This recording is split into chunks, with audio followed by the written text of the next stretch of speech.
Good evening. Are we ready? Not yet. Okay.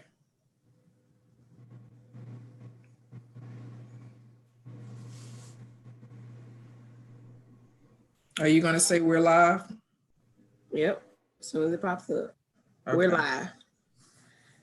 Good evening. This is Councilwoman Helen Zenobia Willis from the City of South Fulton. Thank you for joining us this evening for the 2020 Fulton County Sheriff Forum.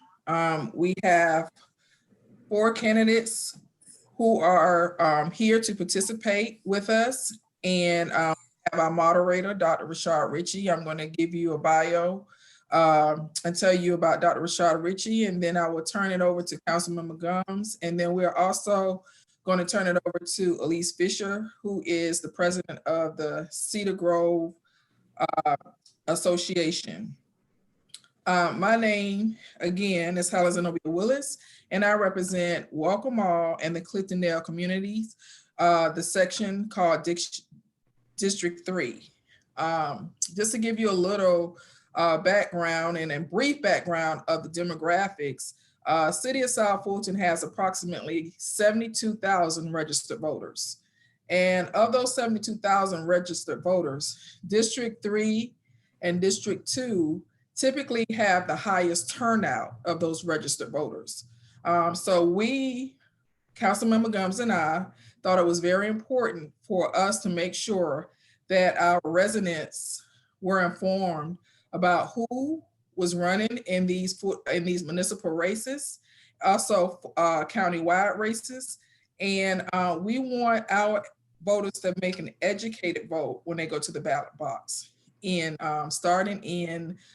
we're starting doing an early voting process, and election day is June 9th. So I'm going to turn it over to say what she has to say, and then we'll turn over to Elise Fisher, and then I'll introduce the moderator, and then we'll go right into the forum. Thank you for joining us, and I want to thank all of the candidates for participating. This is a very important race. Fulton County Sheriff is considered as the high sheriff and a constitutional officer, and our sheriff is to set the precedence for the way that sheriff departments are to operate throughout the state of Georgia. So this is a very important seat. Thank you. So again, thank you, Councilwoman Willis. And again, thank you all the candidates for joining tonight's forum. This, as she said, is a very important race. One of the main reasons as to why we decided to do this is because our communities and the districts that we represent are very engaged. We want to continue that engagement, especially when it's time to go to the ballot box. So again, it's very important.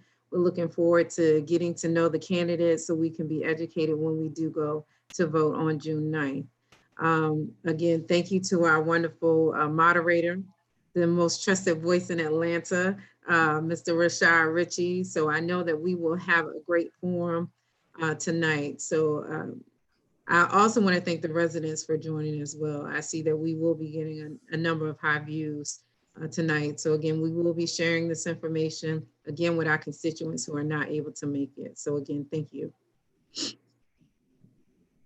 Hi, Elise Fisher from the Cedar Grove Community Association. I want to thank you again, all candidates, for making yourselves available for this forum. We expect this one to go without a hitch this evening, and so we're excited about that. And as we said before, many key leadership roles are to be voted on this year, and this is one of the most important ones. And here in the Cedar Grove community, we believe forums like this make it easier for all of us to learn about the candidates, develop our own points of view, and help us to decide who would best serve our community. So thank you for joining us tonight, and I am sure that those who are listening will find it worth their time as well. Thank you. And without further ado, let me introduce our moderator and then turn it over to him. Again, we do have Dr. Rashad Ritchie, who is moderating, and Dr. Rashad Ritchie is the host of the morning show on News Talk and Radio 1380 WAOK. and the political commentator for the People Station B103, the nation's largest urban station. Rashad was voted the best talk radio personality in Atlanta by readers of the journal, by the Atlanta Journal-Constitution, and the most trusted voice in Atlanta radio by the Atlanta Business Journal. Rashad is the political analyst for CBS 46 News and provides regular political commentary for the Fox News Channel and MSNBC. Rashad is also known, he's also known, and he is also a university professor, completing his second doctoral degree at Clark Atlanta University. Without further ado, Dr. Rashad Ritchie, please take us away. I appreciate every single one of you. Thank you to the great councilwomen who have organized this event, to the city of South Fulton, to Cedar Grove community, and to the audience. Let me also say thank you to the candidates who are continuing to strive to serve publicly. It is not an easy job, and we know they don't pay you $1 million to do it. So it's honorable to want to serve in this capacity. Here are the rules for this forum. Everyone will receive a 2-minute opportunity to introduce themselves. I will explain to you what should be in that introduction.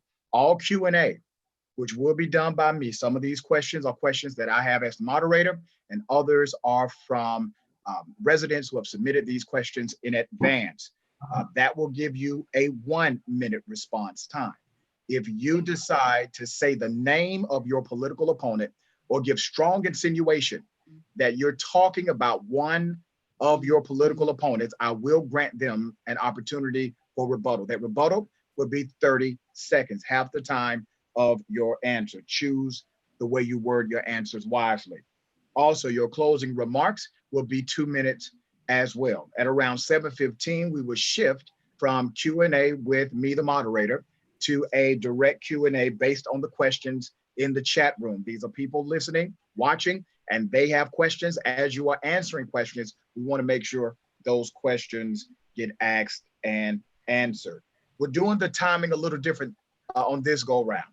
So your timekeeper will have an alert. That alert means your time is up. That does not mean you have 10 seconds or 15 seconds left. That alert means it is time for you to stop. If you continue to talk excessively after that, they will cut your microphone, or I will simply start over talking you. All right, so try to keep that to a minimum during this forum. I see that we have all candidates here except one. To my understanding, Mr. Calloway had a death in his family, but all other candidates are accounted for. Since I cannot see every candidate on the screen at this time, I want to make sure that I do a roll call so that all candidates' microphones are working and we know that you're present. Do we have Sheriff Ted Jackson? I'm here, Dr. Ritchie. Thank you. Patrick Labatt? Yes, sir, I'm here. Charles Rambo? Charles Rambo? Can you hear me now? I can hear you now. Thank you, sir. Present and accounted for, sir. All right, good stuff. Myron Freeman? Present. Thank you. Here's what should be in your opener. 2 minutes you have to tell us something about your work and career experience that contribute to your ability to serve in this office. Also describe examples of your involvement in the community. Share something personal about yourself that the public may be interested to know. And other than the fact that the position is open for election, why are you running for this office now? And I will begin with Myron Freeman for the opener. Thank you, Dr. Rashad, and thank you for having this forum and the opportunity to get to know me as well as I get to know you. I was born in Grady Memorial Hospital. I grew up in the Pittsburgh community. I'm a graduate of Luther Judson Price High School. I served in the United States Army as a military policeman. I'm a graduate of the FBI National Academy. I have a bachelor's degree in criminal justice, a master's degree in public administration from Cornell University. I've resided in the community for more than 40 years. I'm married to my wife, Pamela. I have a 10-year-old daughter. I retired from the Georgia Department of Public Safety in 2004, where I was Trooper, Corporal Sergeant, Lieutenant Captain, Major, and Lieutenant Colonel and Deputy Commissioner when I retired. I ran for sheriff in 2004, and I was a sheriff from 2005 to 2008.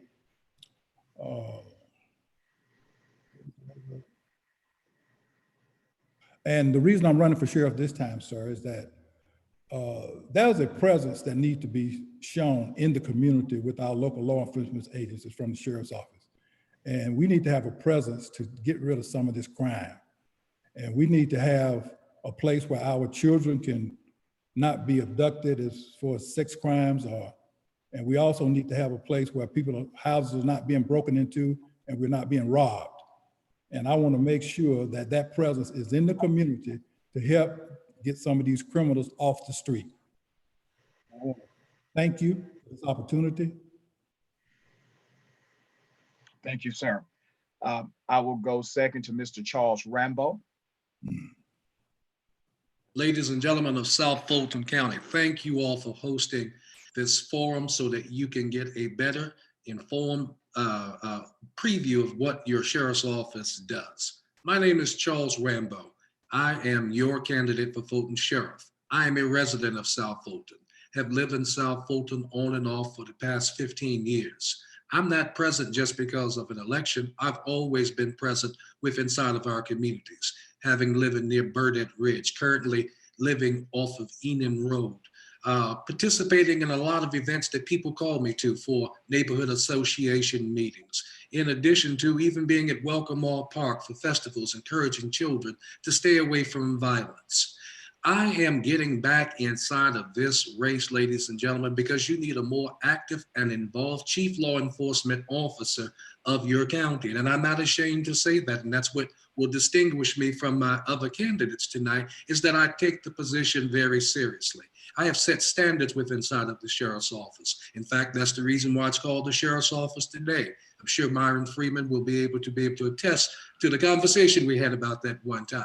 In addition to helping to turn around the county jail, a facility that actually has over 1,500 beds or more inside of it. I've also worked as a law enforcement officer with credentials and certifications in your communities, civil process, as well as criminal warrant enforcement. Most important, ladies and gentlemen, I'm here to demonstrate that I'm here to serve you, the people, and not the status quo. I want to be able to be accessible to the people who elected me.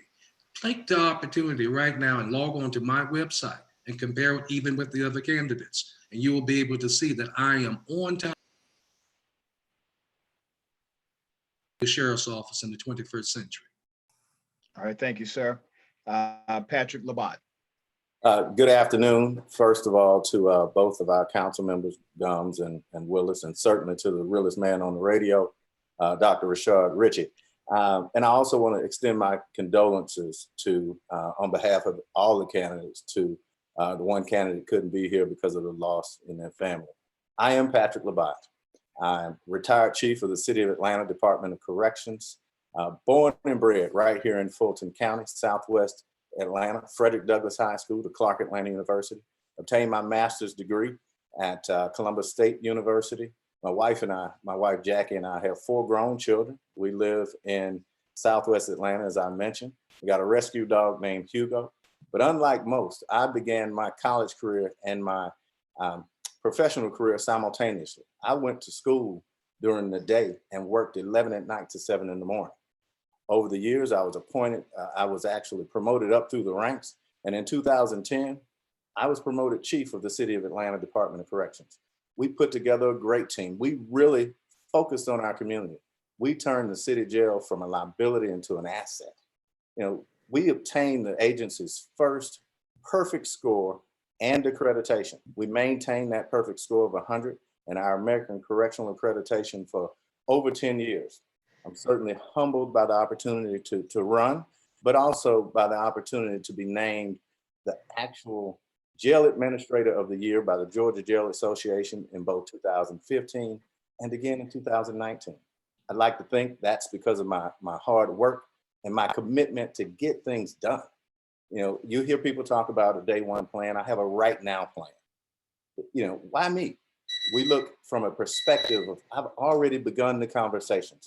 We need executive level leadership at this time, but first I need your support and your vote. Thank you, sir. Thank you. And to Sheriff Jackson. Good evening. I am the Fulton County Sheriff. This is my 12th year as sheriff. A little bit about my background. I've got a physics degree from Morgan State.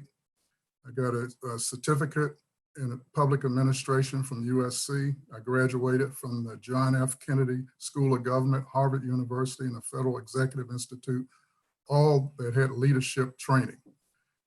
I was in the FBI for 32 years, 20 years in management and executive level positions, the last of which I was the agent in charge of the FBI for the state of Georgia and Atlanta.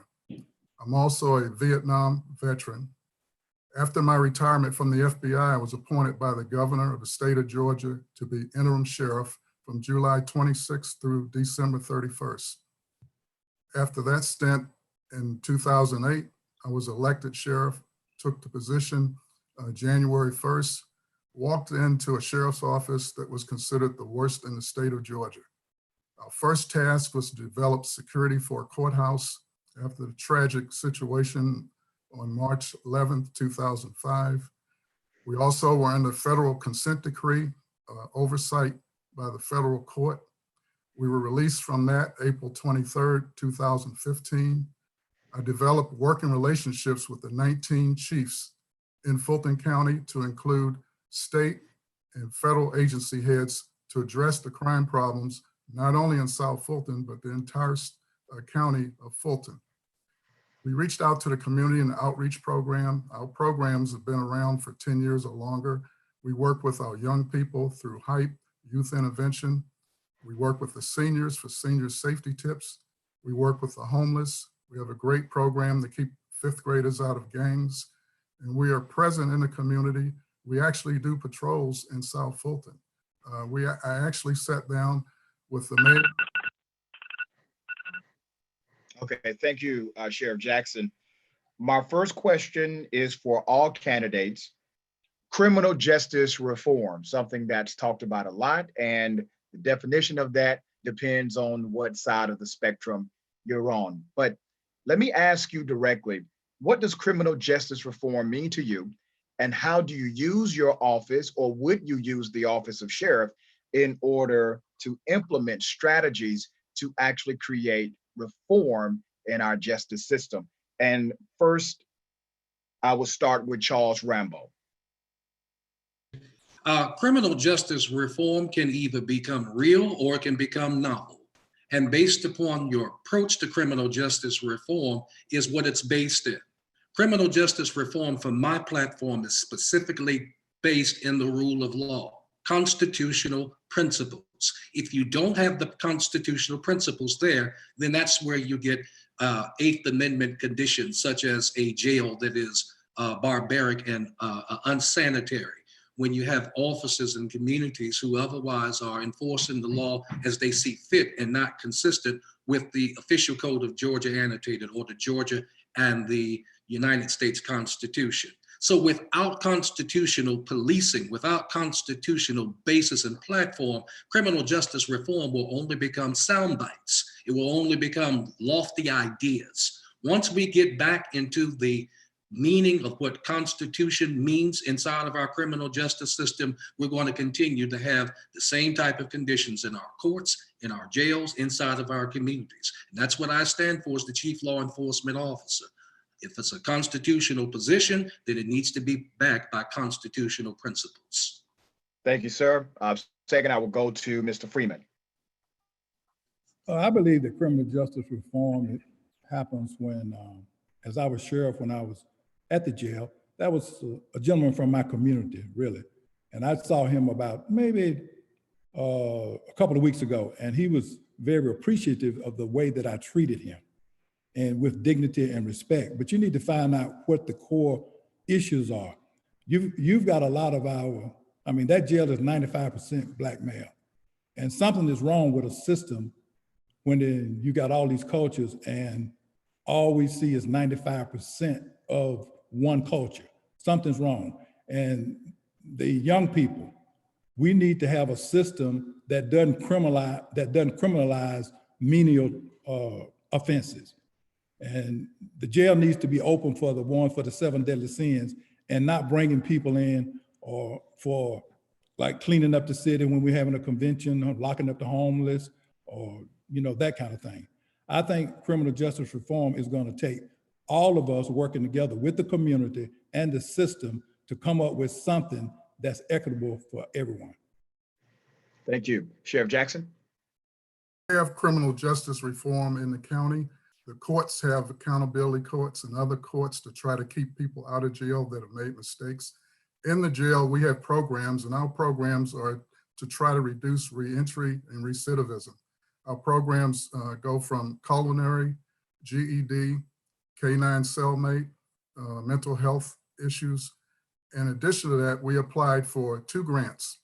In 2016, we were awarded one of 4 grants in the US from the US Department of Justice to address inmates that are in jail in a program. And when they're released, we formed a partnership with that Promise Center, which is part of the Atlanta Police Foundation, with Chris 180 and the Urban League to work with inmates we identified that we could work with to get them out of the system. And once they were released from jail, they received housing and jobs. And we had a 75% success rate. 50% is outstanding. The second grant, we got the grant re-upped. It was 2016 to 2019. US Department of Justice came back last year, gave us a grant to continue. It's a model for the rest of the country. The United Kingdom actually wants to use our grant and bring it to Europe. The second grant came from the US Department of Health and Human Services, the only grant in a jail throughout the country. What they found is they tried to work with inmates once they were released, alcohol, mental health, but they realized it was too late. They had to work with them inside. So they heard about our original grant, came to us last year. We received that grant. And what we'll do is identify inmates that have mental health, alcohol, drug abuse, work with them in the jail. And once they're released, then they'll also go into housing and get jobs. And the other ones is mental health. Mental health is a serious problem in our jail. And the county's done well in Rice Street with the men. And at Union City, we had our first graduation for the women in mental health class. Thank you, Sheriff. And Patrick Labat, same question. Thank you for the question. Listen, this starts with leadership. This is actually a situation that I have a proven track record in. We created the #1 program in the country for criminal justice reform. And that's the PAT 3 program, where we actually employ indicted individuals or individuals that are convicted and give them a true second chance. Now, what does that mean? That means that instead of paying them pennies on the dollar like they're doing across the county, we give them a real working wage, $16 an hour. We've had gentlemen graduate from our program. We don't have to look for a place to live. And we partner with our community to make that happen. So this is a true second chance. And while we talk about criminal justice reform, it was me and my team that helped lead our mayor, Keisha Lance Bottom, into cash bail reform. We took that bull by the horns and we made it possible to eliminate cash bail bonds. And we were on the front lines of making that happen.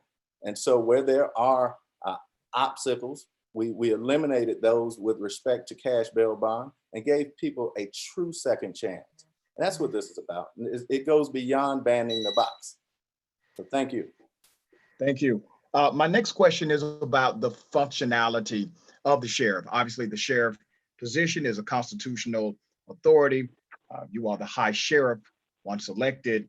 And there has been a sentiment from advocacy groups in Fulton County that would like to see more visibility with the sheriff's office. Because I know how people will likely answer this question, I'm going to have Sheriff Jackson answer that one last. But I will begin with Patrick Labat first on this question about how do you see the connection between the sheriff's office and general law enforcement throughout the county? Well, first, I have to start with the fact that there is no connection. You have chiefs around the county that really want a sheriff that's active and engaged, that when they call, they get a call back from the sheriff, not the second in the command, not the third in command. So when you look at our community as a whole, I told you earlier, I'm a right now kind of person. I've already begun to meet with mayors, with police chiefs, with council members, county officials, to see where the weaknesses are. You know, one of the first things we have to do is create a SWOT analysis, because the reality is that there are weaknesses in the sheriff's office, and we need to focus on our relationship, not our partnership. When you build relationships, people feel that they can reach out to you, be a part of the conversation, and really be, you know, laser focused on bettering our community. We're in a position where we've given the incumbent 12 years to get it right. Why are 4 or 5 people running against it? It is time. I'm in the prime of my career. Time for new leadership. Thank you, sir. Because you did invoke strong insinuation to the incumbent, Sheriff Jackson, I'm going to give him 30 seconds to respond directly to you. Again, you've heard a lot of rhetoric. In my opening statement, I talked about forming relationships with 19 police departments, with federal and state agency heads. 32 years with the FBI opened the door for me to make relationships. We address crime problems. We have to have a way where people need help. We have no problems with any of the chiefs. The chiefs know who to call if they want something done. You just don't call the sheriff for a conversation. When you want something done, you call the people that can do it. We've instilled the leadership in the sheriff's office. The leadership is such that it's very well qualified. Thank you, sir. Second, for the original question, will be Myron Freeman. Okay, thank you. Well, it's quite simple. The sheriff is elected by the people. I work for the people. I'm concerned about what the people in the community are concerned about. People are tired of their houses being broken into. They're tired of their cars being broken into. They're tired of their children being accosted. Rape is up 29%. Homicides up 44%. Robbery is up 52%. People are sick of it. They want to see this crime out of their communities where they live, work, and play. And the sheriff is an $84 million business and nothing in the community. The police officers in these municipalities want some help. And we need to pay, and the sheriff's office need to be in there to help these citizens, because I'm concerned about what the community is concerned about, because I live in the community. Thank you. Mr. Charles Rambo. Ms. Rambo, unmute your microphone. We'll start his 1 minute back over. Go ahead, sir. Okay, can you hear me better now? Yes. Thank you. Here's where my scholarship and leadership comes in actual knowledge about what a sheriff's office is supposed to do. And look, I'm watching you directly into the camera. If you go to Official Code of Georgia 1516-1 and 1516-10, this is what defines the role, the duties, and the powers of your sheriff. Number one, the sheriff is a constitutional officer. Number two, he is named by the Georgia General Assembly as the chief law enforcement officer. Number three, by virtue of the fact that we are in the county where the state capital is, the sheriff is now called the high sheriff of the state. With that, he has independent authority to serve the people directly. I don't want to be seen as one that cannot collaborate, but people elect you to take leadership. Wherever leadership is present, everything begins to change, whether that's in the duties of the jail, the courts, or whether in general law enforcement. People want to have a touchstone with their sheriff that is not sitting behind a desk. He knows how to get in the community because he has expertise as well as scholarship to get things done. Thank you, sir. And to Sheriff Jackson. This is a very critical area. After 9/11, law enforcement learned to work together like they haven't before. in the sheriff's office, we're respective of all 19 police departments. We work with them, not against them. We have a relationship with them, even though one of my opponents doesn't like the word relationship. You have to have relationships. We meet frequently to talk about issues that not only pertain to South Fulton, but the entire county. This county is the largest county in the state. There are 159 counties.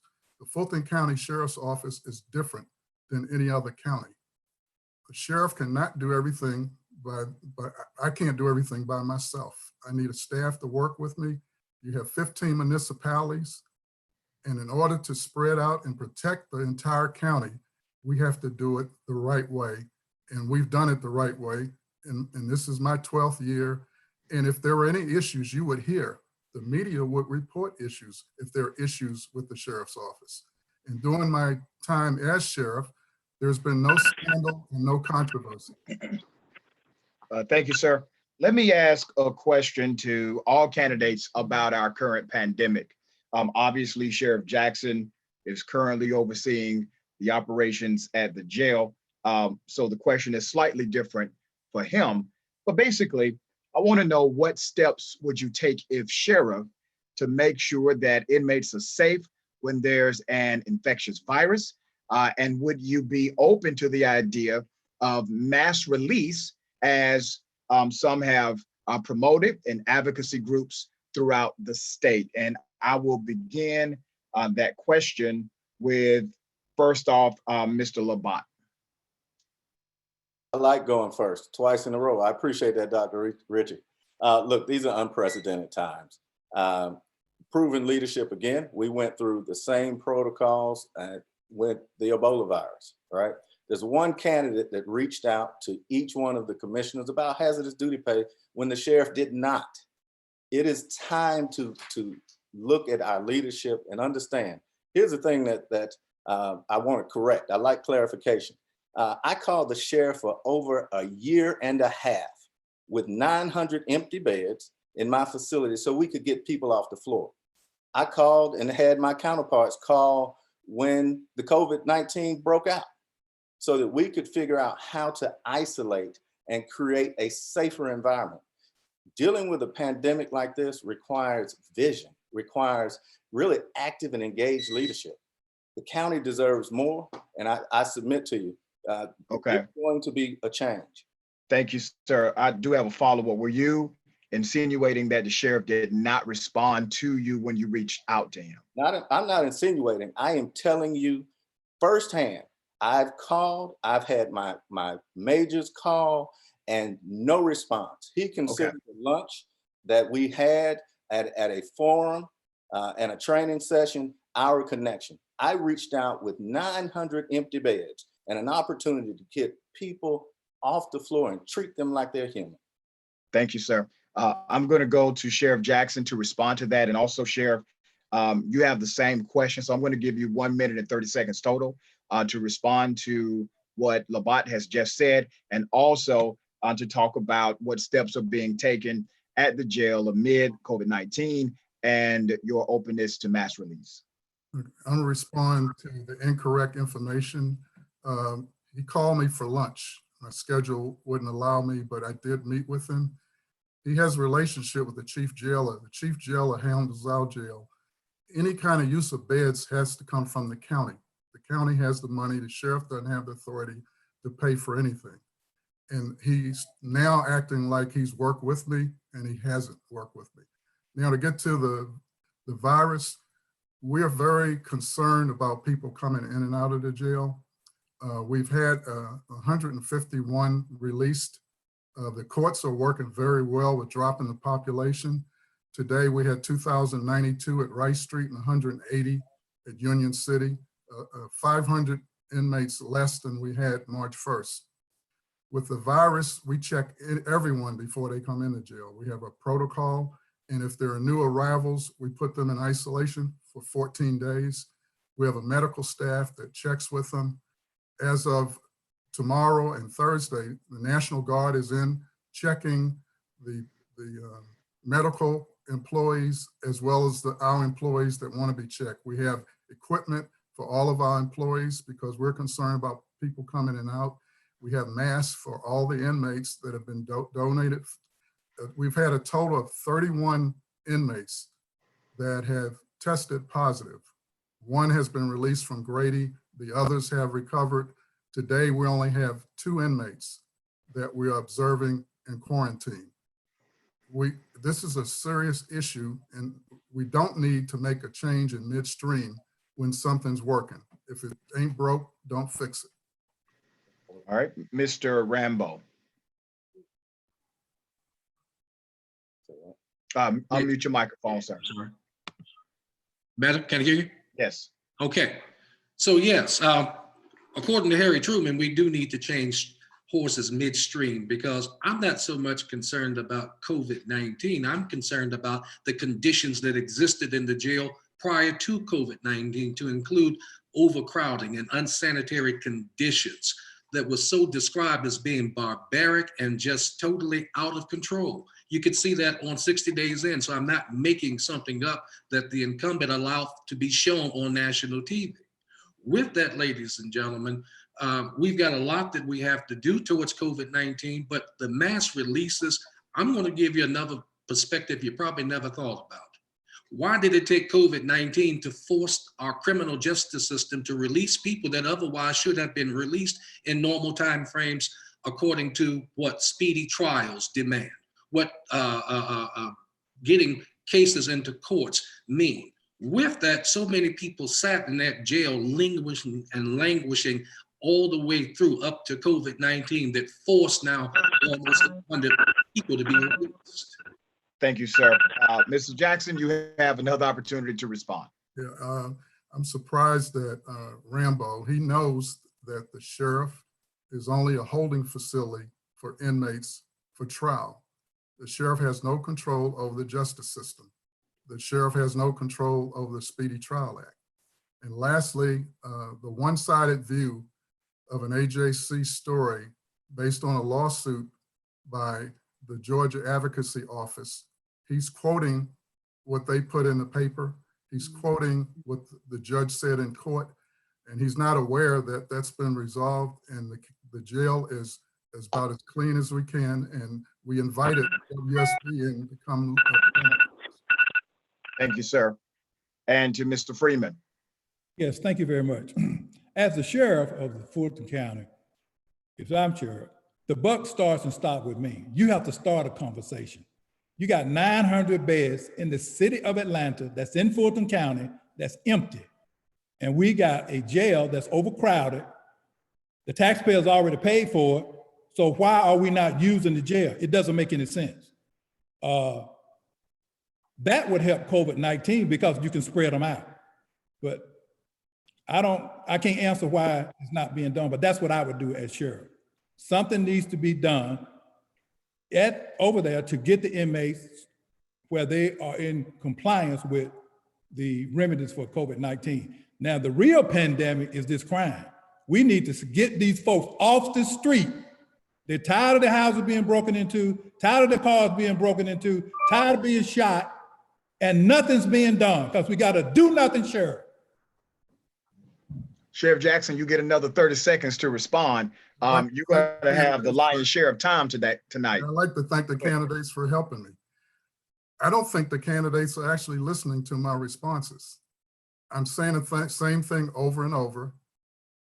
We work with our partners. We work with the police departments. You're overlooking the fact this is not Mayberry RFD. This is Fulton County. In Fulton County, we have competent police departments that we provide assistance to. We're not going to get out in front of them like you want to play the old days. This is modern policing in 2020. Mr. Ritchie, my name came up. May I respond to the sheriff? Sure, go ahead. I didn't bring your yes, name. sir. Oh, I didn't bring your name up. You said my name very loud and clearly. No, You brought his name up in the previous answer, Yeah. Sheriff Jackson. Yeah. Thank you, sir. So, Sheriff Jackson, you are a check and balance. You are an executive member of the state's machinery as an arm of the state to help keep our criminal justice system in balance. With that, I would hope that you or whoever, but particular, I'm looking forward to it, is getting in there because we're holding people. I'm tired of seeing you or anybody else that would hold that position being the persons that are always taking the fall for the jail being overcrowded. It's not our fault. We need to get with the judiciary. So use your office as a bully pulpit to get that job done. And thank you for the compliment, because that's what I try to do, but you know the system. Yes, sir. All right, thank you both. And just want to remind everyone, you want to make sure everybody has an opportunity to answer each question fully. And so if you continue to mention the name of your political opponent based on the rules, they will get an opportunity to respond. Next question is about your personal contacts with law enforcement. Sometimes understanding the why helps us understand the what. So the question is, why did you get involved in law enforcement in the first place? And for that question, I will start first with Sheriff Jackson. When I came out of Vietnam veteran, the FBI had some openings, and we know the reputation of the FBI at the time, and I applied, was accepted, and that started my career in law enforcement. After 32 years, I retired, and because of the governor's appointment of me as interim sheriff, it opened my eyes to other avenues in law enforcement where I could make a difference. And so in 2008, when I ran for office, I ran because I wanted to make a difference. And I believe that I have made a difference in spite of what you hear. What I try to do is have a philosophy to keep young people out of the system. And if you're in the system, to work with you to help you get out of the system, because we all make mistakes. And because you make a mistake, it shouldn't be the ruin of the rest of your life. You should be given another chance. What we have in the Fulton County Jail today, our population is 2,400. Thank you, sir. Mr. Freeman, same question. Yes, thank you very much. I started really when I was in my community where I grew up at W.H. Quadman Elementary School. I was a school crossing guard in the 5th and 6th grade. Then I went to high school, played football. Then I got drafted. And then when I was drafted, I was drafted into the United States Army Military Police. So after I got out, then they said that if you get an early out, you could, if you're going into law enforcement, then they were going to let you out. I applied with the Atlanta Police Department and the State Patrol, and the State Patrol called me. I have a sense of serving people. The law enforcement community needs to serve the people that they represent. And there, my career went all the way from trooper, corporal sergeant, lieutenant, captain, major, deputy commissioner.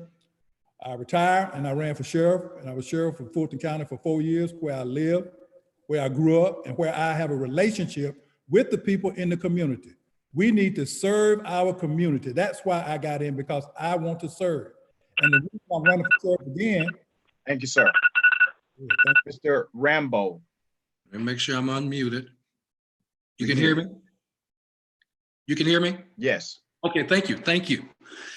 Ladies and gentlemen, honestly, I had no idea that I would ever be in law enforcement. My original career field was in the funeral industry, which brought me here to Atlanta. And it was in the unfortunate passing of a beloved Atlanta police sergeant that I came in contact with many law enforcement officers from all over. And they essentially encouraged me at that time to include the late Major Howard Ball, who gave me my biggest inspiration to say, son, you need to get into law enforcement. With that, I joined the sheriff's office in 1989. And since then, I have attained a basic certification, intermediate certification, advanced certification, as well as a senior deputy certification, all which put me into all aspects of the sheriff's office and not just specific to corrections or inside of a court. I've actually worked the streets in countywide communities. So with that, ladies and gentlemen, you know, I have the most vast amount of sheriff's office expertise. Thank you, sir. Mr. Labatt?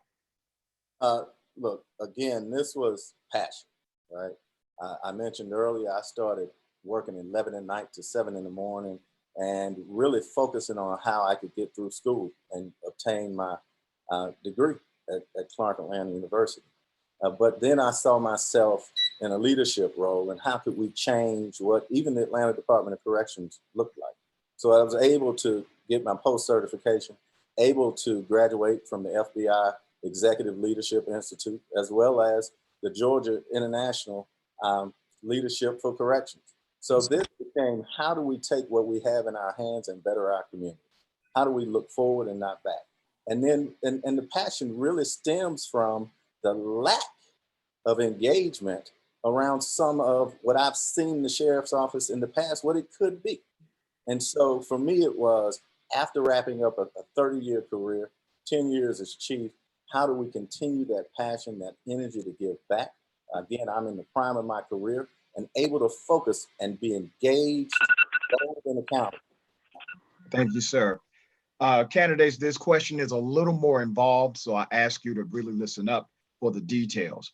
According to reports, the Fulton County Sheriff's Office has the largest budget of any general fund department in Fulton County, more than 3 times than what is spent at the library or on libraries, nearly 4 times what is spent on senior services, and 24 times the amount spent on emergency 911. What are some objective metric that can be used by the sheriff's office that would highlight and demonstrate the value it continues to provide for the county at large? And for that question, I will start with Mr. Freeman first.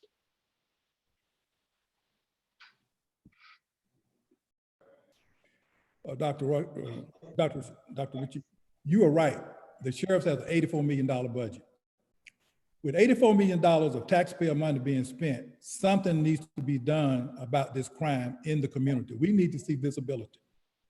The whole criminal justice budget is not but $200 million. So the sheriff has the largest amount, and $50 million of that is for the jail. And the rest of it is for the courts, serving papers, and that kind of thing. But for that amount of money, we need to see the sheriff's vehicles out participating with crime in these communities, period. That's it. That's too much money. Not to be seen sheriff's participation in the community. Thank you, sir. Second, I will go to Sheriff Jackson to answer that question.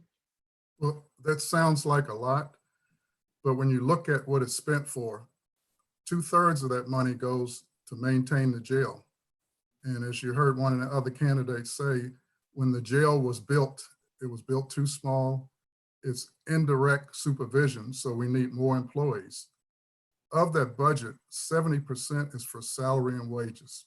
We have to provide security. There are mandated expenses that we have no choice with. The jail, security for the courthouse, and other capital expenses. It sounds like a lot, but when you break it down, you got about 80% for salaries.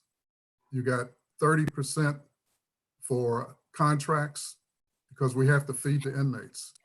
We have to provide medical care. So it sounds like a lot, but when you really lay it down, we are efficient in what we spend. And we need overtime and other expenses. And this money is monitored and audited by the county. So it's no money wasted for the taxpayers. It's just expensive to lock people up and to run a sheriff's office. Thank you, sir. Mr. Labat. First of all, sheriffs aren't in, the sheriff and the jailer aren't in business to make money. There's only one candidate that has done a forensic audit of their budget year over year, 10 years as chief, coming in under budget with a $30+ million budget. The thing that we need to pivot to is understand that we need to do a SWOT analysis. Right now, when you look at the county commissioners continuing to turn around and fund different positions within the sheriff's office that should be taking place, these aren't just news articles, these are facts. And we need to understand what our strengths are, our weaknesses, and certainly our opportunities and where our threats lie. Because year over year, we got to stop passing the buck. The one thing I was able to do as chief is really work with 15 city council members to really identify, hone in on a very fiscally responsible budget. You never see The sheriff's office out front having that conversation. And that's something we have to change. Thank you, sir. Mr. Rambo? Yes, sir. So let's get down to the crux, and I'm sure the current and the former sheriff can attest to this. When it comes down to it, budgets are really about political juxtaposition because of the authority of the sheriff. And with that, this is the mechanism used to try to control that particular agency. And there's several case law in favor of the sheriff's office, particular one of Chafin versus Henry County, where the sheriff there had to go and fight for his budget, and the courts agreed with him because of the fact that he stood up. He stood up for what was needed. That's what I bring in terms of the constitutional policing plan, because everything that I do is constitutionally rooted in the duties and the functions. So with that, because the county shares a responsibility in helping me to meet those constitutional mandates, I'm sure that they don't want operations to go south, especially when they see they have good leadership in place that is getting things done the way that he said that they would. Thank you. One of the candidates just talked about funding and how the funding of the sheriff's office is directly connected to the county, and how that county budget is allocated to take care of the expensive enterprise known as running a sheriff's facility and operation. My question is about your relationships with county commissioners, and how would you utilize your expertise and experience to leverage those relationships to make sure the office is properly funded moving forward? And I will begin first with Mr. Rambo. Thank you. Over a 30-year experience inside of the sheriff's office, I also served as the union president that oftentimes had to go and even fight for budget and allocations as an advocate, speaking directly to them. So many of the commissioners, unfortunately, who have passed away, knew that when I came, I meant business. And when I came, I brought them the facts and statistics that they needed in order to make sound decisions. The perfect example of that, and we have the report to show, is when the chief jailer came to me and asked me to help him to come up with a report to satisfy the late Emma Darnell's request so that she can make a wise and informed decision about jail ops. An issue over 24 years that was never resolved. All of a sudden, the next week when they came back with that report, we got that done. So commissioners, the county manager, they know my style.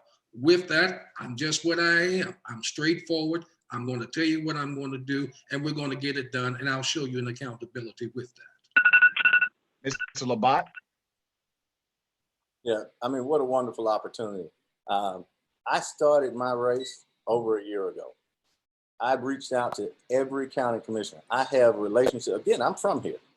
So I don't just show up when it's a sheriff's office conversation. When the community is involved, I'm there.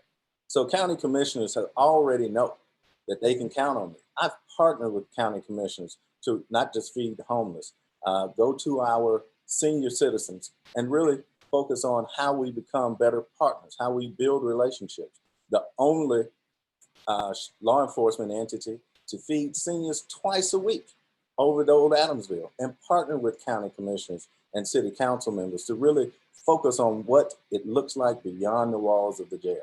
And we have to be very consistent about that. We have to be very forward thinking about how, not just at election time, we come out and do these things, but how we do it 365 days a year. Thank you. Next question, same question to Sheriff Jackson. Well, to understand how the county operates, the commissioners are very critical. They have the final vote, so you have to have a relationship with them. But the way the county works, we have a county manager that runs the day-to-day operations. He's the starting point for getting things done in the county. Additionally, with the personnel director, the finance director, you have to have a relationship with them before you can get anything to the commissioners, because they determine what goes to the commissioners. So you have to have the relationship with the department heads that put things together for the commissioners, that provide the schedule for them. But at the same time, you have to have a relationship not only with the commissioners, but with their staffs, because you have to understand the commissioners are part-time. They don't work full-time. So you have to have a relationship with the staffs, with the county department heads, as well as them. But if you want actual working product day to day, you have to work within the county structure. Thank you. And to Mr. Freeman. Mr. Freeman, unmute your microphone. Thank you. Thank you very much. The same voters that elect the sheriff elect the county commission. So as an elected official, you go to an elected official and have a conversation with them to see what you want. I've done that. As a matter of fact, I did it in my last administration when we had the courthouse shootings. I went to them and got a budget to secure the courthouse to make sure that that would never happen again. And the courthouse has been incident-free since then because of what I put in place. So you don't send underlings when you elect people. You go to the elected official, from elected official, and the tail don't wag the dog. Then y'all decide about what goes where and how you can work together to take care of the voters that elect you to take care of their business. We need to quit passing the buck and start being concerned about what the people in the communities are concerned about. That's what I'm about. And as the next sheriff, that's what I'm going to do. Thank you. Thank you. Let me shift the focus to young people in the county. I work with youth that many would consider to be at risk. I know some of you do as well. But outside of the context of your personal affinity to be a mentor in the community, what has been done or can be done inside of the sheriff's office to help with guiding young people back on track? And for that question, I will start with Sheriff Ted Jackson. We really are concerned about our young people. We start at 6 years old with a bicycle rodeo, 6 to 14. Youth intervention is one of our major programs to change behavior among those that are 10 to 18 years old. The HIPE program, we work with 6th to 12th graders, and we bring in volunteers to talk with them, to help them make wise decisions, sometimes about etiquette for a job, the importance of an education, opening a savings account. We are concerned about gangs, and we realize that gang activity starts at an early age. So the great program that we have, gang resistance education and training, we start with 5th graders. We have a semester with them, and we talk about the evils of gang activity, breaking the law, getting involved in the system, intervention, and we have a graduation with them. And when we graduate, we bring 4th graders. So we don't wait until they're in their teenage years. We start early on, because other issue we have with our youth is we include the parents in most of our Thank you, sir. Mr. Freeman? Yes, thank you very much, sir. My concern is that I'm more concerned about how the young people respond to police officers. We need to teach them that the law enforcement officers are not the enemy. And the law enforcement officers need to know how to communicate with the young folk. Black lives matter. And if we don't start this at a level where you're educating in the schools, just like they learn how to, get along with the teachers in the schools, we need to learn. That needs to be an initiative. And I want to start that because most of the young people don't know how to respond to a police officer. I want to make sure that the police officer goes home and that the young person goes home.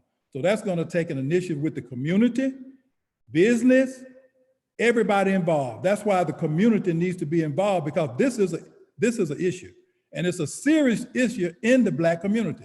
Something needs to be done about it. And I'm stepping up to take the bull by the horns to make sure that's done. Thank you. Mr. Labat? Again, thank you. This is a personal issue for me as a parent of 2 young Black men, having to teach them differently to grow up.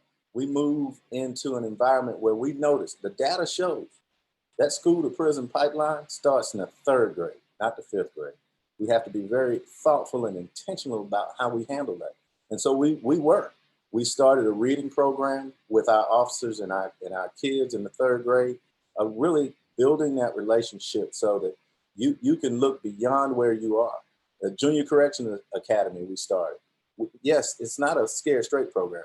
It's a program about choices. It's a program about looking beyond your current circumstances. So yes, we took groups and individuals. It's a 9-week program. We took them to the shelter. We took them to the courts. We took them through the jails, but we also took them to Hartsville Jackson. We took them to Charlie Brown Airport, take them up in the tower, somewhere they'd never go before. And then we meet with parents about what that exposure looks like. Thank you, sir. Mr. Rambo? Ladies and gentlemen, I'm a product of Gary, Indiana. I can't even begin to tell you the many things that I experienced over my life that helped to mold my future, not only in law enforcement, but also how to relate with those in the community that are less off as much as I was less off. With that, I think that that's where the youth see in me is my authentic character, that they can see someone that they can really relate to, almost the key to the streets. Sheriff Jackson, and let's just talk between the two of us. When we had that jail under order, you were able to come and to see young men who became disciplined, who had changed their lives and changed their mindsets about how they viewed jail. In fact, we began to see a decrease in population because we ran that place almost like a Marine military barrack. We instilled discipline, we instilled regimentation, and those were things that you saw. And those are the type of things that I want to continue in a constitutional Gold Star Academy that gives our children an opportunity to see themselves outside of the criminal justice system. Thank you, sir. Some people think that the sheriff should be involved as the chief law enforcement strategist in a county. And there are some sheriffs throughout the 159 counties in the state. They are that, but typically those counties lack municipal jurisdictions of law enforcement agencies. But for those who are saying that there should be more collaboration, that there should be more visibility, more law enforcement operation from the sheriff's office, I would like to know your specific protocol and plans working with the existing budget to do some of these law enforcement operations that you say should be done. And for Sheriff Jackson, the question is a little different. For Sheriff Jackson, the question is, what is being done to support and undergird the relationship and law enforcement protocol that already exists with the municipalities throughout the county? The first person to get this question will be Mr. Rambo. Yes, sir. So let's just make it a constitutional fact that the sheriff is the chief law enforcement officer, and that's exactly what he's elected to do. Should there be collaboration? Of course, there must be collaboration. But at the end of the day, that's why they call you the chief law enforcement officer, to set the standard in terms of how things should be accomplished. Because at the end of the day, when those agencies do not accomplish what is supposed to be done, that's when they should be able to reach back, pick up the phone and call their sheriff directly, regardless. And let's get rid of this foolishness right here. There's no such thing as a metropolitan sheriff. There's no such thing as, you know, a rural sheriff. The sheriff is the sheriff regardless. He is ingrained with power, a duty, and authority to get things done, and to do it, watch this, with sovereign immunity. With that sovereign immunity means is essentially that when he does his job accordingly to training, policy, and supervision, and the workforce, we are able to get things done without lawsuit. Mr. Freeman, same question. Okay, would you repeat that for me, please? Yes, sir. What specific protocols or plans would you put in place to work more visibly in the community as a law enforcement operation if elected sheriff? Thank you very much. Well, the first thing I do is look throughout the sheriff's office to see where the money is. When I was sheriff before, we took money off the top and put it on the bottom because that's where we needed it. And that's where we needed it because that's where We got extra staff. We hired over 250 people in less than 6 months. You know, the jail had to have 4 people on the floor, all 3 shifts. But you need to look at resources because sometimes you're wasting money. So if crime is an issue and then you need to put cars on there, then you need to find the money to purchase the cars, to get out in the community, to do what the people elected you to do. And if you don't have the money, then you go to the county commissioners and say, give it to me to do your job. That's what I would do. Thank you, sir. Mr. Labat. The reality is people wouldn't be asking these questions if the sheriff's office was actively engaged in each one of our communities. And specifically, you have chiefs over chiefs who have said that the chief law enforcement officer in the county is not active and engaged. We have to be very thoughtful and look at what's before us. You got the Georgia State Patrol now doing most of the COVID-19 functions. The sheriff has repeatedly referred to the sheriff's office as second responders. These are facts, not fiction. We should be first responders. We should set the tone for the entire county. And that's what new leadership looks like. They have term limits for a reason. We have to look beyond where we are now and focus on what's next for our sheriff's office. And that includes already having these meetings. Thank you, sir. Sheriff Jackson, I'm going to extend your time to 1:30 because you were directly referred to, but still answer the original question. Thank you. I'll start with the COVID-19. That is a state issue with the Georgia State Patrol. We work with them. I'm gonna go right to the heart of the question. Before I became sheriff in 2008, my FBI experience, I knew most of the chiefs. I talked to some of them to see if they would be interested in working together to address issues in the county. So my second month in office, February 2009, I hosted a meeting in the sheriff's office. All the chiefs showed up. We talked about how we could work together, how we could make the county safer. And we met on a monthly basis to talk about issues concerning crime in the county. We now meet every other month. What we did in addition to that, we have deputies on federal task forces that deal with violent crime, with gangs, sex trafficking, cybercrime, and drugs. And these are full-time deputies working with federal agencies to protect the county. Additionally, we put a deputy in South Fulton on a gang task force, not only to work with the county, but having a representative on the FBI's gang task force, we had the whole county covered in the metropolitan area because gangs, I think, are the greatest threat to crime in the county. We deal with major crime. We're the leader in this. We act as the chief executive. We don't brag about it in the press, so you don't know about it. That's not the way it is in 2020. Thank you, sir. And I want to make sure our organizers are preparing for our chat. After this round of questioning, I will go directly to our chat room in order to ask the rest of the questions, and then we will have our closing. Before I do that, let me ask each of you about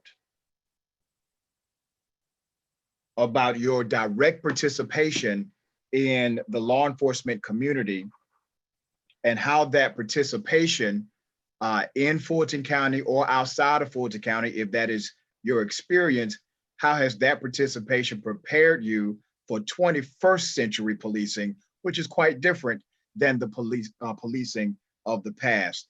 And first, I will actually start with the sheriff on this question. It's very critical that you have relationships because crime is global, national, and local as well. You need all of them to work together.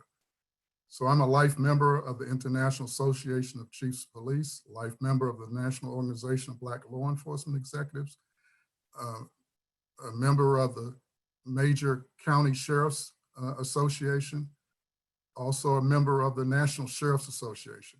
We share information because we want to protect the county. And you're right that the Sheriff is the #1 law enforcement official and the only one with authority in the county. It's how you use that you get respect. You don't walk over people, you work with them. We have canines, we have SWAT team, we have other issues that we can work with our local departments with. And if we have to, we can call in the state and federal agencies. My experience makes that easy for the sheriff's office. You can't come in on training wheels and develop that. You have to have that before you get in the sheriff's office. Thank you, sir. To Mr. Freeman, same question. Yes, thank you very much. Policing today is that you have to have relationships. I formed relationships when I was with the State Patrol. We had a patrol post throughout the entire state, Northeast, Northwest, Middle Georgia, Southeast, Southwest. So we work with sheriffs, we work with county police, we work with people every day throughout the state. So that's a resource. And the other thing is that you got to have a presence in the community. And just like we had a presence with the State Patrol throughout the state, as sheriff, I'm gonna have a presence throughout this county. Thank you. Thank you. To Mr. Rambo.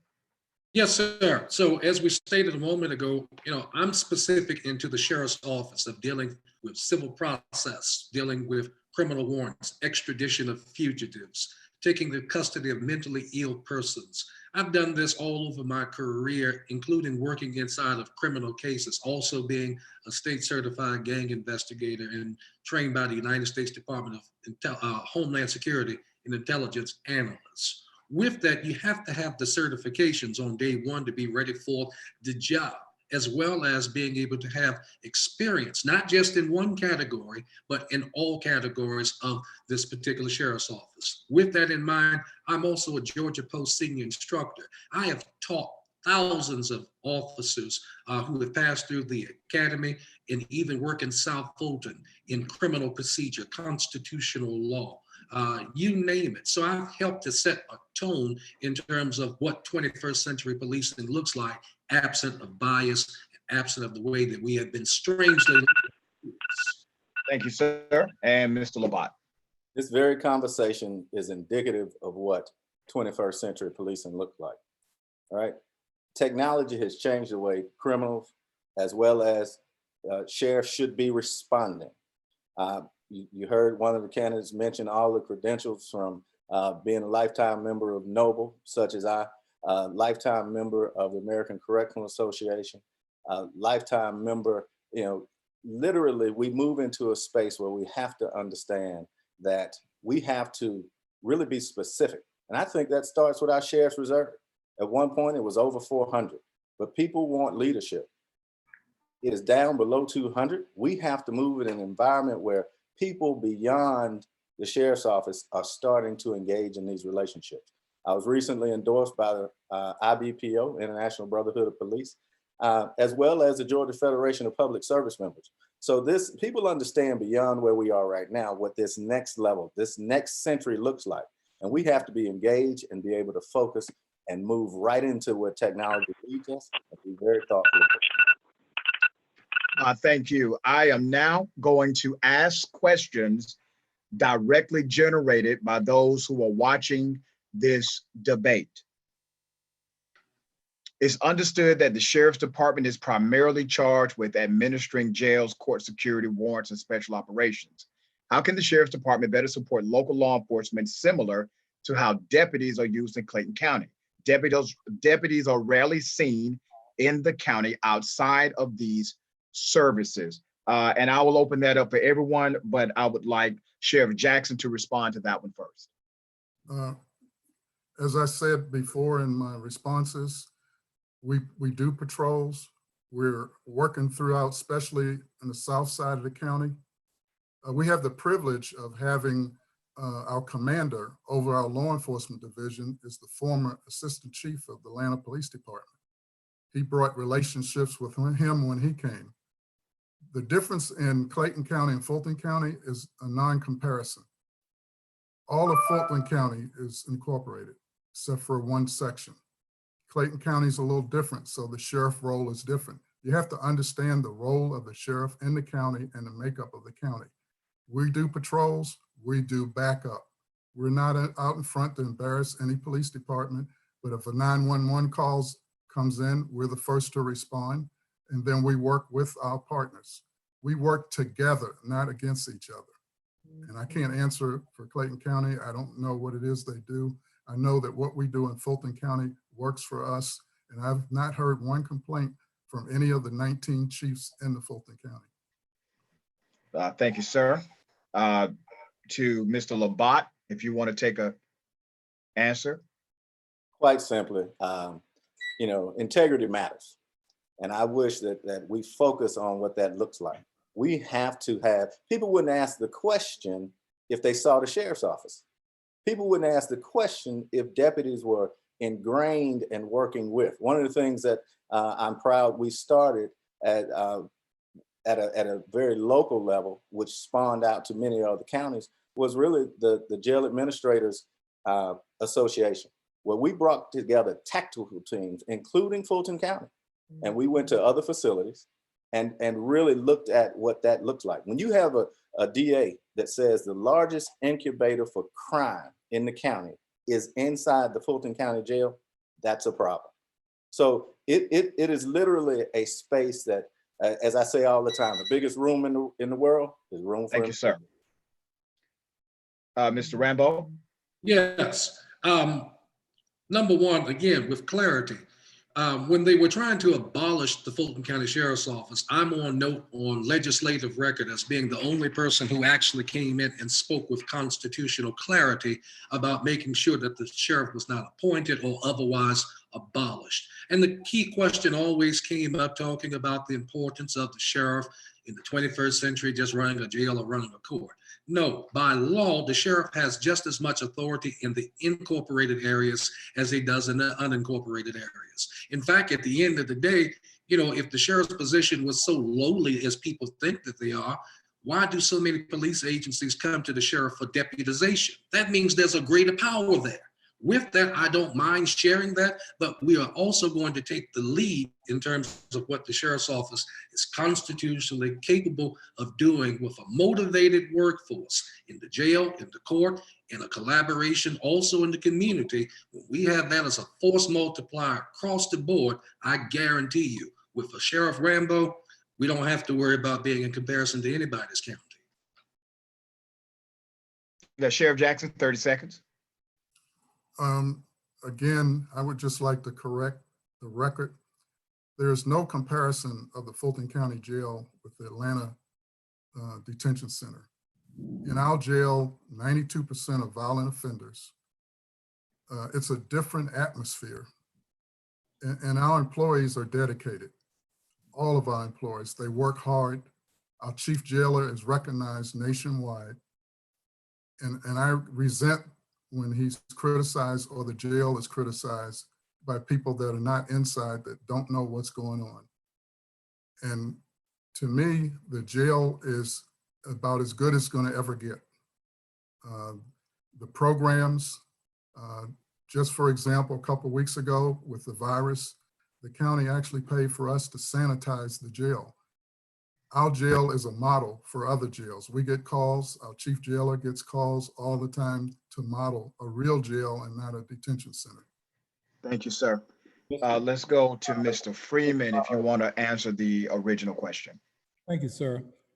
Again, we need to have a presence in the community to collaborate with local law enforcement agencies to eradicate this crime. Criminals are collaborating. We need to collaborate. There needs to be a presence in the community. They're serving warrants anyway, are supposed to be serving warrants. So they're out in the community. But what they need to do is to have a presence of a marked vehicle in the community where people can see where their tax dollars are going. That's what I would do as sheriff. Thank you, sir. Next question comes from our chat. Mr. Moderator, the sheriff actually, Yes. The sheriff actually mentioned the facility that I ran for 10 years. But he did not, sir. I can't do that. I can't do that, Mr. Labat. He did not mention you directly. Every answer has mentioned the sheriff's office in one way or the other. And I don't go back to Sheriff Jackson just because of that. But if you invoke the name or the person individually, then I will allow them to respond, okay? But you'll get another opportunity to speak to that as well. Questions are still coming. Mr. Rambo, you have a history, this is from the chat, you have a history of unsuccessful runs for Fulton County Sheriff despite your extensive law enforcement experience. What do you think has lacked in your previous runs and what is different this time? Naturally, this question is only for Mr. Rambo. You have 1 minute. Thank you very much. I'm not the perennial candidate. We continuously have the perennial issues that continue to resurface from election to election each time that I have run. You know, Winston Churchill said that essentially a person's moment comes in their lifetime when they're uniquely tapped on the shoulder to do something most unique to what they're fitted to do. This is my finest hour, but it's your choice to make that decision as an informed voter based upon the past 20 years of what you have seen. You can look at my results. You can look at anything that I have stood for. That's what I'm going to do, because at the end of the day, Dick Gregory said to me one time before when I provided this executive protection, he said, the worst thing the man can do is to be anointed to do something and give excuses to God on the day of judgment of why he didn't get it done. May God be pleased with me in terms of my efforts and my continuation of pursuing excellence. Thank you, sir. This question is back to everyone again. What plans do you have for teenagers at the infantile stage of crime? That does not include lockup and release with no accountability. The gangs eat them up if no one is following up with them. Let me expand that to the entire panel, and I will begin first with Mr. Labat. First of all, look at a proven track record, right? And that's why we started the Junior Correction Officer Academy. That's why I'm heavily involved in the Next Level Boys Academy, because we have to get out in front of that conversation. But I want to be clear, we didn't just get here. And so while incorrect information is being given out, we have to understand, when I became chief and prior to that, for years on end, every single arrest in Atlanta came through the City of Atlanta Department of Corrections. So we have to really focus on going beyond the walls of the jail, which is something we did when I was chief, and we'll continue to do that. But what we have to do is really take a step back, call your local police chiefs and ask them quite frankly, how engaged is the sheriff's office? We have to be very, very, very thoughtful about that piece. So again, we are literally right where we need to be, and it's time to really fire the incumbent and move toward a new Fulton County. All right, Mr. Jackson. Again, I think it's personal with him and me. He hadn't told the truth yet. If we had problems with police chiefs, we would know. We have a chief deputy and the head of our law enforcement division that respond to personal assistance. The meetings that I have, if chiefs have a problem with me, they would tell me. To have anybody call a chief of police and ask about the sheriff's office is about as low as you can go. All right, Chief Labat, I'm going to have you respond because he did say that you haven't told the truth here. So thank you. Integrity matters. Early on, you heard the incumbent mention that the AJC would have all these articles out here. There are 13 articles since June. And it is personal for me. And let me tell you why it's personal for me. Because on March 19th, 2020, there's an article that reflects this from the AJC that showed that 300 individuals that were cleared to leave the Fulton County facility were unable to do so. The judge would not throw out the lawsuit. And why it's personal for me is because my team called me and said, listen, we can give the sheriff's office an opportunity to use our system, technology, to release these individuals, and they refuse to partner to do it. So in the lawsuit, you'll see, these are fact, not fiction, that there were 300 people that were held more than 24, 48 hours to 5 days after they were cleared to be released. Fact, not fiction. So facts are a stubborn thing. And I continue to say, the one thing that you literally live on is your word, your integrity. So with that, I bring that to this office. People would not have all these questions after 12 years of inaccurate service. And here's the other thing. Why are you now working on, you being plural, retaining or getting your Triple Crown accreditation? You wouldn't have to retain it. I'm gonna push this to a closing point. I'm not sure what's going on with our timekeeper, but we understand what you're saying. We really need to make sure that time clock is working for every candidate to ensure that we're being fair across the board. Back to the original question, and if I need to repeat it, just ask me. I will go to Mr. Freeman. Okay, would you repeat that question, please? Yes, sir. The question comes from the audience. What plans do you have for teenagers at the infantile stage of crime that does not include lockup and release with no accountability? The gangs eat them up if no one is following up with them. Okay, as sheriff, what I would do, you're gonna have to get the faith-based community along with the business community, along with someone that we can release them to where we can monitor that. But they need jobs, that they need someone to kind of wrap their arms around and not just turn them back and just leave them on their own.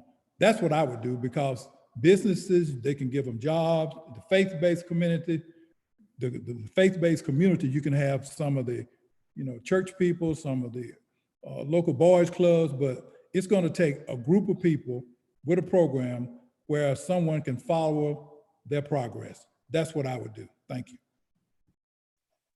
Thank you, sir. Mr. Rambo, same question. Yes, sir. Thank you. And in all due respect, to political alliances, you don't have to check with a mayor. You don't have to check with a police chief. You don't have to check with anybody inside of a political structure about how well, I get things done. You can go directly to the streets, where I have the key to communities of actually interacting with people in communities. I challenge all of my candidates, why don't we meet up over in the Bluff? Let's go down to the former Red Oak.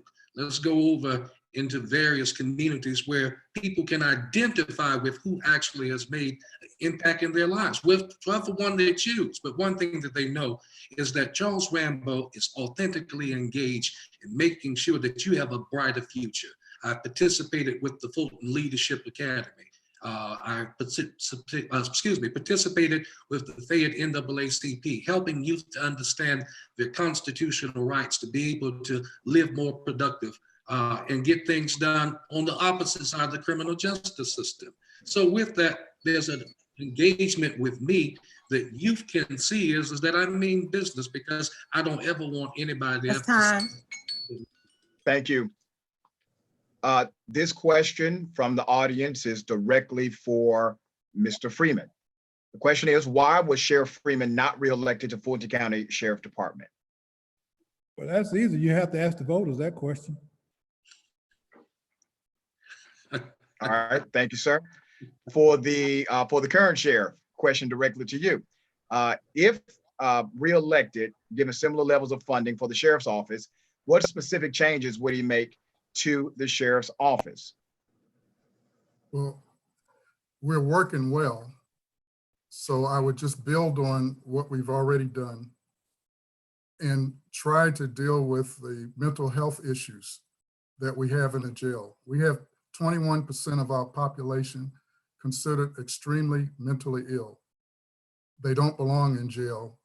And through our outreach program, we have 160 chaplains that we work with to help us in the community with the events with youth, seniors, and with the mentally ill and the homeless. That is a major issue, not only for us, but for society. People that have extreme mental health need to be treated better. My opponent talks about the Triple Crown. When I assumed office as sheriff, it was gone. We started in 2009. In 2010, we got the CALEA, which is the highest law enforcement accreditation you can get. This year, we completed an audit on the health accreditation. We have one left, and we should have it by the end of the year. We're a Triple Crown agency, and we need to be recognized as such. And I need to build on what we already have and work with our reentry recidivism programs that we'll have for the next 3 years. It's time. Thank you. Thank you. What I'm going to do is expand that question to everybody, because I think it's a good question. And basically, The question is, what would you do with similar levels of funding to make changes in the sheriff's office, and what changes would you make? And number two, I will go to Mr. Rambo. Well, first and foremost, with similar, and let's be clear about this, regardless of what budget that you allot to me does not stop me from doing it. As a sovereign elected sheriff with authority from the state, I'm interested in serving people directly with what I have. And with that, we want to ensure that our sheriff's deputies, as I have done through each administration, are specifically aligned to what the sheriff's office does, to be able to go into communities. That way, communities now articulate back to the commissioners, hey, look, you need to stop underfunding. We've got a gang problem. We've got sex predators. We've got all sorts of issues inside of our community. If we have someone who is constitutionally doing what he's supposed to do and is doing it consistently, I believe that my funding will come from the same people that need those problems resolved in their communities.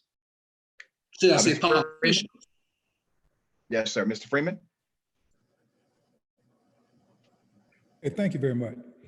Well, the first thing I would do is that there's a crime issue in our communities. When I was sheriff before, yes, we had an $84 million budget, but we had to outsource inmates throughout the state. My budget went up to $130 million to outsource these inmates while they fixed the plumbing and the heating and the air and whatever else they had to fix at the jail. But we had to outsource them. So monies are there, but you've got to be engaged to go get the money to do what needs to be done. The public in these communities want to see the sheriff's office engaged. They want vehicles in the community to help with public safety. That's what you're supposed to do, because you're the chief law enforcement officer, then be the chief law enforcement officer. All right, and to Mr. Labat. Again, as I mentioned earlier, I'm the only candidate that has done a forensic audit year over year for 10 years with budget processes and accounting processes in place that really focus on, one, how do we partner or create these relationships within the city council to get our officers what they deserve, a pay raise. You should be able to live, work, and play within the county. We fixed compression because we were very thoughtful about that. And so while people love to talk about that's someone else's job, that's the county manager's job, or how this works. If you're present and accounted for, you have a seat at the table and you can make sure those things happen. See, I show up when other people are talking about who is the actual sheriff, because the community doesn't know. And as one of my opponents said earlier, see, I didn't just get here. So it's not about the bluffs, which they don't call that anymore, respectfully. It's really a mark on a dark part of our history, but I'm from here, Westlake and Simpson Road. So I'll meet you there. All right, thank you, sir. We are moving to our closing remarks. Each candidate should have 2 minutes to give us their final remarks before we end the panel tonight. I want to say thank you before we do that to every single candidate. There are a lot of ideas and a lot of passion, but we thank you, gentlemen, for your continued willingness to serve. The first candidate for the 2-minute closing remark will be Mr. Charles Rambo. Well, thank you, ladies and gentlemen. You've heard from the butcher, the candlestick maker. You heard from everybody. You now are hearing directly from someone who has actual experience, expertise in being a part of a sheriff's office over 30 years, and has actual certifications, day one ready, not ready right now, but day one ready to get the job done. Being able to come in and to deal with the contemporary issues that we're facing that needs constitutional applications and not just fly-by-night theories to get things done. Let me tell you, ladies and gentlemen, I respect each and every one of the candidates here. I believe that you have seen a display of thought leadership amongst men of color. But this is the one who actually has the expertise to go in your sheriff's office with 30 years of actual experience, getting things done specifically for you and not the status quo. I don't have any problem with standing up and saying that I will be your chief law enforcement officer because you're the ones who hire me. With that, check out my website, RamboForSheriff2020.com, and see the facts about what my constitutional policing plan will do specifically in the interest of you. My name is Charles Rambo, and I approve this message. Get ready for those early ballots. And let's also do this. I'm asking you that you will give me the 51% of the vote that traditionally has been won over the past 3 elections. Let me have that. Let's not have a runoff.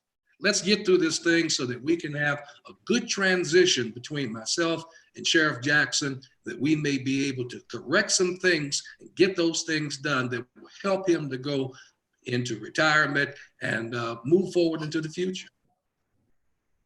Chief Labat, your 2-minute closing. Thank you again. But executive level leadership matters. And that's what you've gotten from me over 10 years. You know, Fulton County and the Fulton County Sheriff's Office deserve leadership that's active and engaged, bold, accountable, and transparent. And those aren't words. This is my pedigree. This is my background.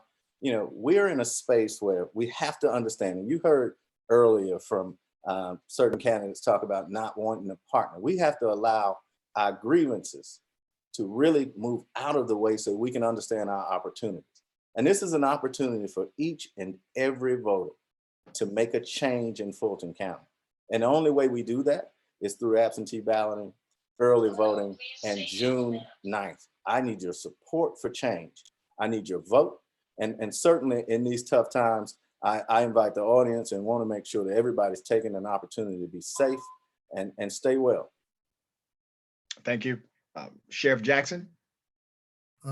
I've been your sheriff. This is my 12th year. I'm the only executive that's here today.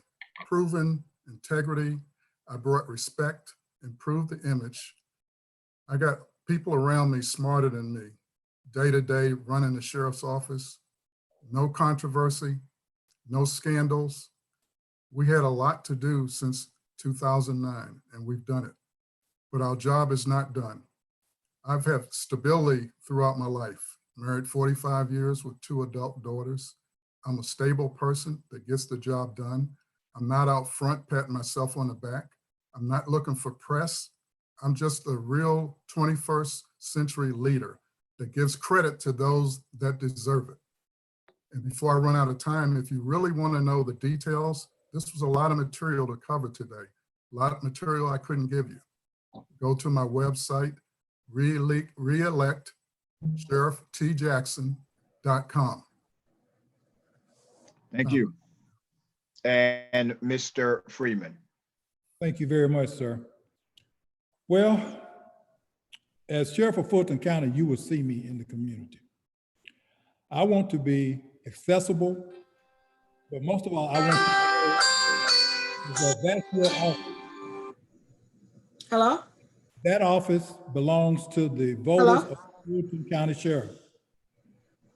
Go to www.votesheriffreeman.com or to my Facebook page, Myron Freeman for Fulton County Sheriff, to learn more about me. I want to work together with people in the community to make sure that our community is safe, where we live, work, play, and just have fun.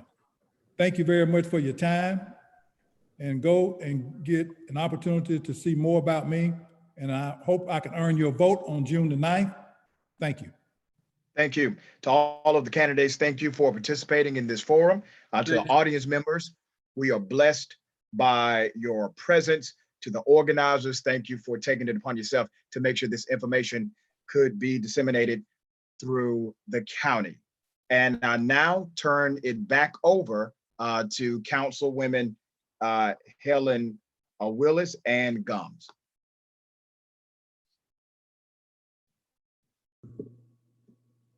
Take yourself off mute. Thank you, Dr. Rashad Ritchie. I appreciate you moderating this forum. This was a very informative forum. Again, we do have a very engaged community. And this information will be shared in our newsletter and all our social media websites. And we will also try to get it in the city social media website. Again, each of you, good luck. I hope that you all have a successful run. Thank you for your service, Sheriff Jackson, and thank you for your willingness to serve to all of the other candidates, Patrick Labat, Charles Rambo, and Myron Freeman. I'll turn this over to to my colleague, Councilmember Gumbs. Again, thank you all for participating in tonight's forum. It was very informative, and reading through the comments, a lot of the residents are excited about it. I know this is a tough race, so I definitely want to wish you all the best. But again, what really matters is our constituents and making sure that they're safe and we're in a community that we love. So again, thank you so much, and I look forward to seeing your name on the ballot box. And you have some questions in the chat box that came in towards the end of this forum. So if you can get an opportunity, go out in the chat box, grab those questions, and try to get those responses to the constituents that pose those questions. All right, well, thank you. Have a good evening. Thank you, Dr. Rashad Ritchie. And I'm glad we had 90% technical challenges. Much better. Right. All right. Thank you all for joining us. Have a good evening. Yes. Our next forum, they want you to announce the next forum. What's the next forum, Councilmember Gomes? Gosh, I believe it is, I'm not sure. I don't have it in front of me. LaShondra? It's the school board, District 4 school board on May 4th, May 11th. May Okay. 11th. District 4 school board on May 11th is our next forum. District 4 school board, May 11th, next forum. All right, thank you. I need you all to tell my husband happy birthday since I took away his birthday time to host his forum. Happy birthday, Vincent. Happy birthday, Vincent. Happy birthday, Vincent. Right. Good night. Good night, everyone. Good night. Good night. All right, thank you. Good night.